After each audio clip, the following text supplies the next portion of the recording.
अस्सलामुअलैकुम वरहमतुल्लाहि वबरकातुहू। सल्लु अलल हबीब सल्लल्लाहु अला मुहम्मद सल्लल्लाहु अलैहि व आलिहि वसल्लम। अल्लाह अज़्ज़ा व जल आप सब पर अपना खास करम फरमाए, दोनों जहानों की भलाइयाँ अता फरमाए, खुशियाँ अता फरमाए, हर दुख और तकलीफ़ से महफूज रखे। अल्लाह पाक हम सब को एक दूसरे का साथ देने और एक दूसरे की मदद करने और एक दूसरे के साथ चलने की तौफ़ीक अता फरमाए। जहाँ तक मुमकिन हो एक दूसरे की मदद करने की तौफ़ीक अता फरमाए। एक एक दो कमेंट्स आए थे कि हमें जो है फ़ैमिली वीज़ाज़ के बारे में बताया जाए। सबसे पहली बात ये ज़हन में रखें कि यूनान में फ़ैमिली वीज़ा जो है वही बंदे अप्लाई कर सकते हैं जो पहले यूनान में रहते हैं।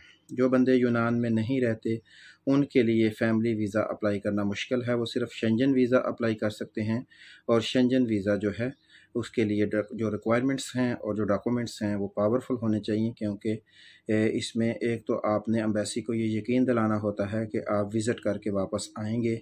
इसी बेस के ऊपर आपको वीज़ा मिलता है और इसके लिए बैंक स्टेटमेंट और बहुत से डॉक्यूमेंट्स की ज़रूरत होती है। इसके बाद आता है फ़ैमिली वीज़ा। फ़ैमिली वीज़ा के लिए सबसे पहली बात जो है वो जो फ़ैमिली पाकिस्तान से आना चाहती है उनके जो हस्बैंड हैं वो यूनान में लीगल तरीके से होने चाहिए और उनके पास डॉक्यूमेंट्स होने चाहिए ग्रीस के लीगल। कम से कम उनको 2-4 साल हो चुके हों डॉक्यूमेंट्स लिए हुए। फ़र्स्ट स्टेप ये होता है। सेकंड स्टेप इसमें ये होता है कि उनकी जो सालाना आमदन है उसकी एवरेज गवर्नमेंट ने मुकर्रर की हुई है कि इतनी एवरेज उनकी होनी चाहिए। अगर उनकी एवरेज उस जो गवर्नमेंट की रिक्वायरमेंट्स हैं उनसे कम है तो फिर उनको फैमिली वीज़ा की तरफ नहीं जाना चाहिए जब तक कि वो अपनी सैलरी की रिक्वायरमेंट को पूरा नहीं कर लेते। इसका बेहतरीन तरीका होता है कि वो अफराद जो यूनान में हैं वो अपने लोगिस्ती यानी कि वो क्लर्क हज़रात जो इसका सैलरी का हिसाब किताब रखते हैं या अपने वकील से मशवरा करके अपने तमाम डॉक्यूमेंट्स की तैयारी करें ताकि उनका कोई डॉक्यूमेंट्स मिस ना हो और उनको मुस्तकबिल में किसी परेशानी का सामना ना करना पड़े। तो इसके लिए जो है आपकी सैलरी फ़र्स्ट पॉइंट है। अगर आपकी सैलरी नहीं है तो बिल्कुल आप फैमिली वाले चक्कर में ना पड़ें, आपका नुकसान होगा। पाकिस्तान में पेपर भी तैयार करेंगे तो सारे ज़ाया जाएंगे। इसमें सेकंड स्टेप होता है कि आपके पास मकान का कॉन्ट्रैक्ट होना चाहिए, वो आपके नाम का होना चाहिए और जितनी बड़ी फैमिली आपकी पाकिस्तान में आपने मंगवानी है उस लिहाज से भी आपका मकान होना चाहिए। इसमें थर्ड स्टेप ये है कि कज़न मैरिज की प्रॉब्लम है, क्योंकि लॉ ऑफ यूरोप में कज़न मैरिज जो है वो जायज़ नहीं है। तो इस वजह से जिन अफराद की इन्वेस्टिगेशन के दौरान कज़न मैरिज वो सामने आ जाती है, साबित हो जाती है, तो उनकी फ़ाइल पाकिस्तान से ही रिजेक्ट कर दी जाती है। तो इसलिए वो अफराद जो कज़न मैरिज के सिलसिले में हैं वो इन चक्रों में ना पड़ें ताकि उनका भी माली नुकसान ना हो। कज़न मैरिज में ये होता है कि आपका फ़र्स्ट कज़न जो होता है उसको ये अहमियत देते हैं कि फ़र्स्ट कज़न में लॉ ऑफ ग्रीस में शादी आप नहीं कर सकते। तो इस वजह से अगर फ़र्स्ट कज़न वाले आप हैं तो आप फैमिली वाले चक्कर में ना पड़ें, आप कोई और तरीका इख्तियार करें। यूनान आपको जो है वो नहीं देगा। अगर आपके पास एपी मैक्रोन है और आप डेनमार्क वगैरह में या स्विट्ज़रलैंड में जाके या स्वीडन में जाके फैमिली अप्लाई करेंगे तो वहाँ से आपके चांसेस हैं, यूनान से नहीं हैं। ये 3 स्टेप जब मुकम्मल हो जाते हैं तो सबसे अहम स्टेप हो जाता है ग्रीस एम्बेसी से फैमिली अटेस्टेशन की अपॉइंटमेंट लेना। ग्रीस एम्बेसी चूँकि फैमिली अटेस्टेशन को सिर्फ जुम्मे वाले दिन हैंडल करती है और हर माह में 4 या 5 जुम्मे होते हैं, तो 4 या 5 जुम्मों में से किसी एक जुम्मे की आपको अपॉइंटमेंट लेनी होती है, जो फाइनली 60-70 बंदा बनता है हर महीने का और पूरा पाकिस्तान उसमें इन्वॉल्व होता है और इसकी अपॉइंटमेंट मिलना इतना आसान काम नहीं है।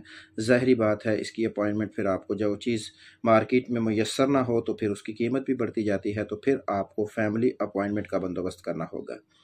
फैमिली अपॉइंटमेंट का जब आप बंदोबस्त कर लें तो इससे बाद आपको क्या चाहिए कि आपके वाइफ का birth certificate, character certificate, family certificate और मैरिज सर्टिफिकेट ये आपको चाहिए। अगर आपके बच्चे हैं तो बच्चों के बर्थ सर्टिफिकेट भी आपको चाहिए और आपके बच्चे ऑटोमेटिकली फैमिली सर्टिफिकेट में आ जाएंगे। ये फ़ार्म जो हैं ये आपने फ़ॉरेन ऑफिस से टेस्टेड करवाने हैं।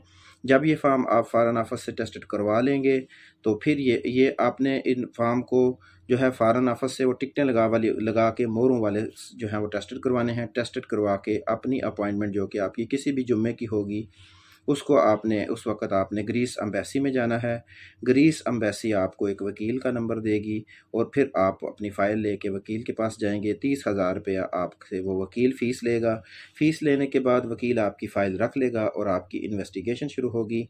आपकी यूनियन काउंसिल में और आपके घर में वो बंदे आएंगे और जिस जगह से आपकी वाइफ है वहाँ भी यूनियन काउंसिल में और उनके घर भी बंदे जाएंगे इन्वेस्टिगेशन करने के लिए कि ताकि तमाम नए जो नेम हैं और तमाम जो डाटा है वो एक दूसरे के साथ मैच होगा। फिर अम्बेसी की तरफ से आपको कॉल आएगी कि या आपकी का फ़ाइल तैयार हो चुकी है, आप आ जाएं। फिर आप ग्रीस अम्बेसी में जाएंगे और वहाँ 30 यूरो फ़ी पेपर जो है वो आप देंगे और आपके पेपर टेस्टेड हो जाएंगे। अगर आपकी फ़ाइल में इंक्वायरी में किसी जगह पे कोई प्रॉब्लम ना हुई, अगर किसी जगह पे कोई प्रॉब्लम हुई नाम की या किसी मामले में, तो फिर आपकी फ़ाइल रिजेक्ट हो जाएगी, आपका पीछे वाला सारा प्रोसेस ज़ाया चला जाएगा। फिर आपको जो रिजेक्शन है उसमें बता दिया जाएगा कि इस वजह से आपकी फ़ाइल रिजेक्ट हुई है, तो वो चीज़ें आप नेक्स्ट टाइम ठीक करके अप्लाई दोबारा कर सकते हैं। इसके बाद होगा कि आपकी फ़ाइल जैसे ही वहाँ से अगर एक्सेप्ट हो जाती है, पेपर टेस्टेड हो जाते हैं, तो वो फ़ाइल आप बाई कुरियर या बाई हैंड किसी बंदे के हाथ में देकर यूनान पहुँचाएँगे। यूनान में जो आपके खामंद हैं वो अपने वकील से रब्ता करेंगे और वकील से रब्ता करके ग्रीस में जो उनकी रिक्वायरमेंट्स हैं वो पूरी करके ये फ़ाइल पेरिफेरिया में जमा हो जाएगी। पेरिफेरिया इसके ऊपर इन्वेस्टिगेशन करेगा, पाकिस्तान ग्रीस एम्बेसी से ओके करवाएगा कि वाकई ही ये मोहरें जो लगी हुई हैं, ये जो भी चीज़ें हैं ये ओरिजिनल हैं, इसमें कोई दो नंबरी नहीं है। उनकी इन्वेस्टिगेशन होने के बाद ग्रीस एम्बेसी से ओके आएगा, यहाँ से यूनान पेरिफेरिया आपको आपोफासी निकाल के देगा और वो आपोफासी जो है वो आप पाकिस्तान अपनी फैमिली को भेज देंगे। और जैसे ही वो आपोफासी आपको मिल जाएगी, इसी तरह के एक फ़ाइल जो है वो बन के आपकी ग्रीस एम्बेसी के पास पहुंच जाएगी। यहाँ आपको किसी अपॉइंटमेंट की ज़रूरत नहीं है, ग्रीस एम्बेसी आपको कॉल करेगी तो आपने जाना है। अमूमन ग्रीस एम्बेसी कॉल करने में बहुत टाइम निकाल देती है, बाज़ दफ़ा 2-2, 4-4, 5-5 महीने भी लग जाते हैं। तो इसका बेहतरीन तरीका ये होता है कि आप ग्रीस एम्बेसी के नंबर पे कॉल करके भी उनको याद करवा सकते हैं और अपने वकील जो आपका यूनान में है उससे मेल करवा के भी आप उनसे याद करवा सकते हैं कि हमारी फ़ाइल आई हुई है, इसके ऊपर वर्क किया जाए। फिर ग्रीस एम्बेसी आपको कॉल करेगी और इस यहाँ एक मेजर चीज़ आपने चेक कर लेनी है कि आप में से किसी को मेडिकल की प्रॉब्लम नहीं होनी चाहिए, वरना आपका मेडिकली वीज़ा रिजेक्ट हो जाएगा। इसमें आपको यरकान नहीं होना चाहिए, टीबी नहीं होनी चाहिए, एड्स वगैरह नहीं होनी चाहिए, गर्मी का वगैरह का जो नुक्स है ये आप हमसे रब्ता करके जो ग्रीस एम्बेसी के टेस्ट हैं वो पेपर भी आप ले सकते हैं, ताकि आप मेडिकली फ़िट होंगे। आपका शॉर्ट सा इंटरव्यू होगा, इंटरव्यू होने के बाद अगर आप मेडिकली फ़िट हैं तो आपको जो है एम्बेसी टाइम देगी, 2-4-5 दिन के बाद आपका वीज़ा आ जाएगा। अमूमन एम्बेसी जो है फैमिलीज़ वीज़ा जो है उनकी रिजेक्शन बहुत कम है, लेकिन इसमें मेजर है कि आपकी डॉक्टरी ठीक होनी चाहिए। तो इंशाअल्लाह अज़्ज़ा वजल आपका वीज़ा लग जाएगा। आप उस वीज़े पे यहाँ यूनान आके अपने हामद के साथ दोबारा पेपर जमा करवाएंगे और जो कार्ड आपके हामद का होगा उसी मयार के मुताबिक आपको पेपर मिल जाएंगे और आप हंसी खुशी अपनी ज़िंदगी गुजार सकते हैं। ये सारा प्रोसेस था फैमिली वीज़े का। फिर भी आपको किसी चीज़ की समझ ना आए तो आप हमसे पूछ सकते हैं। कोशिश करें कि फैमिली वीज़ा में, क्योंकि अगर आप गलती करते हैं तो आपका सारा प्रोजेक्ट जो है वो ज़ाया चला जाता है, तो इसलिए इसके ऊपर मेहनत करके हर नाम के स्पेलिंग को, हर चीज़ को अच्छे तरीके से नोट करें तो इंशाअल्लाह अज़्ज़ा वजल कामयाबी अपना आपके कदम चूमेगी। अपना डेरों ख्याल रखिएगा, अपनी दुआओं में हमें भी याद रखिया करें। अल्लाह ताला आप सब पर भी अपना खास करम फरमाए और अल्लाह आप सबको खुश खुर्रम रखे। जज़ाकल्लाह। अस्सलामु अलैकुम व रहमतुल्लाहि व बरकातुहू।